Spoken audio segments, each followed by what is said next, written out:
आपण पाहत आहात प्रेस मीडिया न्यूज। अंबड तहसीलदार विजय चव्हाण यांच्यावर एसीबीची धडक कारवाई। 6,40,000ची लाच घेताना रंगेहात अटक। नमस्कार, आपण पाहत आहात प्रेस मीडिया न्यूज। जालना जिल्ह्यातील महसूल विभागात मोठी खळबळ उडवून देणारी घटना समोर आली आहे। अंबडचे तहसीलदार विजय चव्हाण यांना बीड लाचलुचपत प्रतिबंधक विभागाच्या पथकाने तब्बल 6,40,000 रुपयांची लाच स्वीकारताना रंगेहात अटक केली आहे। मिळालेल्या माहितीनुसार एका शिकायतदाराच्या 6 हायवा गाड्या आणि पोकलेन मशिनीवर कोणतीही जप्ती अथवा दंडात्मक कारवाई करू नये यासाठी तहसीलदार विजय चव्हाण यांनी दरमहा 7 लाख रुपयांच्या हप्त्याची मागणी केल्याचा आरोप आहे।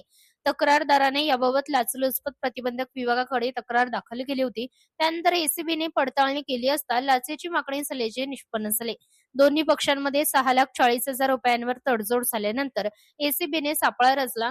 बीड एसीबीचे उपाधीक्षक सोपान चिटमपल्ले यांच्या मार्गदर्शनाखाली छत्रपती संभाजीनगर येथील कासलीवाल मार्वल सोसायटी परिसरात ही कारवाई करण्यात आली। लाचेची रक्कम स्वीकारताना तहसीलदार विजय चव्हाण यांना रंगेहात पकडण्यात आले। या कारवाईमुळे महसूल विभागात एकच खळबळ उडाली असून वाळू व्यवसायाशी संबंधित आर्थिक व्यवहार आणि काही अधिकाऱ्यांचे कथित लागेबांधे पुन्हा चर्चेत आले आहेत।